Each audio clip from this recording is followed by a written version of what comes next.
What happens when a society decides your suffering is background noise? You walk home after another brutal day, humiliated by your boss, mocked by strangers, and invisible to a broken system. You ask for help and they tell you to smile. But when you finally snap, when 3 gunshots ring out in a subway car, the world doesn't just notice you, it imitates you. The scary part isn't that Arthur Fleck became a monster, it's how many people understood why. This is Beyond the Villain, where we unmask evil, one story at a time. Tonight we take a dark turn as we begin Arc 13, The Wounded Mind. Over the past 12 arcs, we've examined cosmic entities, criminal masterminds, and tyrants. Today, the threat isn't a god in space or a genius behind a desk. This arc explores characters whose trauma, isolation, neglect, and inner struggles played a role in their descent into villainy. And now, we're diving into the streets of Gotham to examine Todd Phillips' movie, Joker and Joker, Folie à Deux. Arthur Fleck, brought to life by Joaquin Phoenix's haunting performance, shatters the traditional villain archetype exemplified by Heath Ledger's Joker in The Dark Knight. If you want to dive deeper, be sure to check out my philosophy breakdown episode on that version of the character. Arthur Fleck Joker has no master plan. He doesn't want to conquer a city, accumulate wealth, or rule anyone. He is a traumatized, isolated man searching for a reason to exist in a world that removed every source of stability. Tonight, we aren't examining a comic book origin story. We're tracking the moment human neglect becomes a weapon. The Joker represents the logical extreme of systemic abandonment and social alienation. He serves as a tragic case study in what happens when dignity, belonging, and human connection are stripped away, proving that when a community refuses to see someone as human, that person may build a monster that cannot be ignored. We call this arc The Wounded Mind for a reason. Arthur Fleck doesn't choose evil. He drifts toward it because every path away from it collapses beneath him. When we first meet him, his goals are simple. He lives in a cramped apartment with his mother. He works as a party clown. He practices jokes in a notebook because he dreams of making people laugh. He wants to be a comedian. He wants people to like him. Look closely at his early behavior. He isn't hiding some secret darkness. He is searching for connection. He doesn't want Gotham to fear him. He wants Gotham to love him. But Gotham responds with cruelty. Street kids beat him in an alley for amusement. Co-workers betray him and laugh at his expense. Strangers look at his involuntary laughter condition with disgust instead of empathy. That condition, the painful laugh that emerges when he feels overwhelmed, acts as a psychological cage. When he wants to cry, he laughs. And the world treats his pain like a spectacle. Then the support systems disappear. The city cuts funding for social services. His therapist informs him that the sessions are ending. His medication vanishes. His support network evaporates. And notice what makes this transformation unsettling. There is no vat of acid, no secret experiment, no dramatic accident, only bureaucratic neglect. The slow erosion of every structure holding a damaged person together. Arthur becomes the human cost of a society that treats suffering as background noise. The collapse accelerates when the lies holding his life together begin to unravel. He discovers records from Arkham State Hospital and learns that the mother he spent his life protecting allowed him to be abused and neglected as a child. His identity collapses. The trauma isn't limited to the present. It reaches backward and poisons his past. He was never safe. He was never protected. He was broken long before he understood why. So when 3 intoxicated businessmen begin attacking him on a subway train, something changes. The gun fires. 3 bodies hit the floor. And for the first time in his life, Arthur experiences control. The world that ignored him finally reacts. The Invisible Man becomes impossible to ignore. They no longer see Arthur Fleck. They see a symbol. They see a clown who fought back. That attention becomes intoxicating. Because attention, even negative attention, is easier to endure than invisibility. When he finally appears on the Murray Franklin show, the dream he's chased for years. He realizes he was invited only to be mocked. He isn't the guest, he's the punchline. The humiliation reaches its breaking point. He doesn't just kill Murray on live television, he destroys the illusion that Gotham is a civilized society. The Joker isn't a hidden alter ego. The Joker is armor. Arthur wears it because Arthur Fleck no longer believes he matters. Arthur's worldview evolves into a form of social nihilism and absurdism. Social nihilism, belief that societal structures, norms, and institutions are fundamentally meaningless or failing. He looks at Gotham and concludes that its moral rules are performative. The city claims to care about mental health. Then it cuts mental health services. The wealthy claim every life matters. Yet public outrage only erupts when wealthy victims are involved. The system demands obedience while rewarding cruelty and indifference. Arthur reaches a dangerous conclusion. If the system is dishonest, its rules mean nothing. If society abandons its obligation to protect vulnerable people, those people owe society nothing in return. Beneath that social nihilism lies something deeper: absurdism. The philosophy associated with Albert Camus begins with a simple observation. Human beings search for meaning. The universe offers no guarantee that meaning exists. The result is what Camus called the absurd, a collision between humanity's need for purpose and an indifferent world. Arthur spends his life searching for meaning. He wants acceptance. He wants connection. He wants to make people laugh. He wants someone to tell him that his suffering matters. Instead, he finds indifference, humiliation, rejection. Every attempt to connect ends in disappointment. The harder he searches for meaning, the less meaningful the world appears.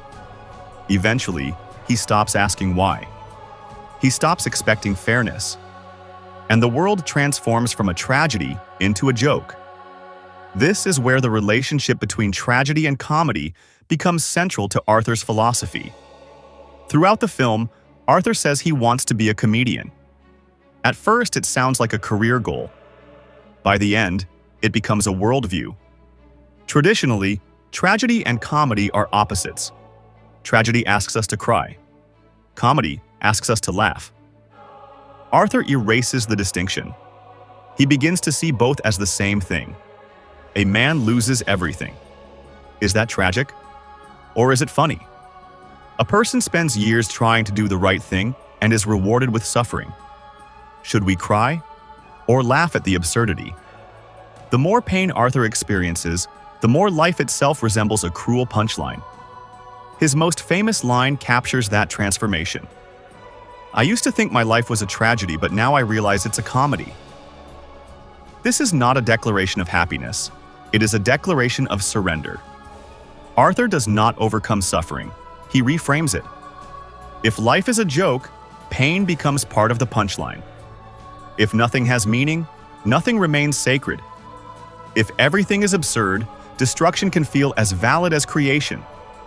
This is the moment Arthur Fleck disappears and Joker emerges. The failed son becomes a symbol. The rejected citizen becomes an icon. The lonely man becomes a spectacle. Pain becomes resentment. Resentment becomes identity. Identity becomes justification. Eventually, revenge begins to resemble justice. Arthur stops seeing people as individuals. He begins seeing them as symbols. Murray Franklin isn't just a talk show host. He becomes the face of a culture that profits from humiliation.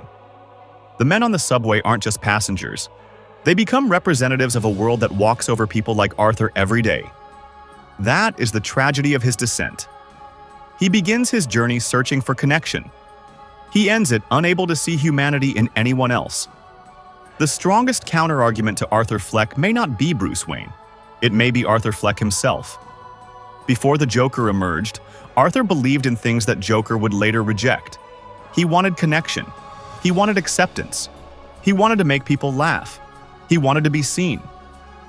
Despite everything Gotham had done to him, part of Arthur still believed kindness was possible. That version of Arthur creates a problem for Joker's philosophy. Because if Arthur was capable of empathy, then cruelty was not inevitable. If Arthur was capable of hope, then nihilism was not his only option. If Arthur was capable of seeing humanity in others, then his later dehumanization of people was a choice, not a destiny. Joker wants us to believe that society created him. But Arthur Fleck's existence suggests something more complicated. The man Arthur once was stands as evidence that another path existed. The tragedy of Arthur Fleck isn't that he never had a choice. It's that he eventually stopped believing he did. And once he stopped believing in choice, every act of cruelty became easier to justify. Arthur Fleck generated anxiety because his story reflects real problems. We live in an era marked by loneliness and social isolation. Millions of people feel disconnected from their communities, abandoned by institutions, and unseen in their daily lives. History repeatedly shows that isolation creates vulnerability. When people lose their sense of purpose, belonging, and stability, they become susceptible to movements that promise identity and meaning. Sometimes those movements offer hope. Sometimes they offer hatred. The pattern remains the same. Human beings need connection. Without it, resentment grows. We see smaller versions of Arthur's story everywhere. The employee ignored for years, until bitterness consumes them. The isolated student who retreats into online echo chambers. The struggling neighbor who stops asking for help after every request is met with indifference. Not every wound creates a monster. But many monsters begin with a wound no one cared enough to treat. So let's ask the question that makes this story difficult to dismiss. Was Arthur Fleck evil, or was he the predictable result of a society that stopped caring? It's easy to point at his crimes and call him a monster. That answer feels safe. The harder reality is that many viewers recognize parts of themselves in Arthur. Not the violence, the loneliness, the exhaustion, the desire to be heard, the need for someone to say, "I see you, you matter." If you strip away someone's medication, income, support system, and dignity, how much pressure can they endure before they break? We like to believe we would remain moral under any circumstance. Arthur forces us to question that confidence. He asks whether morality comes from character alone, or whether it also depends on conditions we often take for granted. The lesson of Arthur's descent is that pain deserves recognition, but it cannot become your identity. Trauma is real. It deserves compassion, treatment, and support. But when wounds become the center of your identity, they begin controlling your future. You remain trapped in the past, viewing every outstretched hand as another threat. Healing is an act of resistance. It requires looking at a world that hurt you and choosing not to become what hurt you. Asking for help is not weakness. It is courage. Being wounded does not mean being broken forever. Arthur's fatal mistake was losing faith in the possibility of healing. The moment hope disappears, destruction begins to look like freedom. Arthur Fleck's Joker remains one of modern cinema's most unsettling villains because his story begins with something ordinary. Neglect, no explosions, no secret experiments, no grand conspiracy, just a damaged person slipping through the cracks. He wanted acceptance. He found attention instead. And that attention transformed him into a symbol of chaos. Arthur stands as a warning that society's greatest failures rarely announce themselves. They begin quietly. The most terrifying villains are not always born in darkness. Sometimes they are abandoned there. The most terrifying villains are not the ones who lie, but the ones who emerge from our shared failures and carry them to their logical conclusion. So let's leave the final question right here. Is Arthur Fleck a monster we need to lock away, or a mirror showing us what happens when empathy runs out?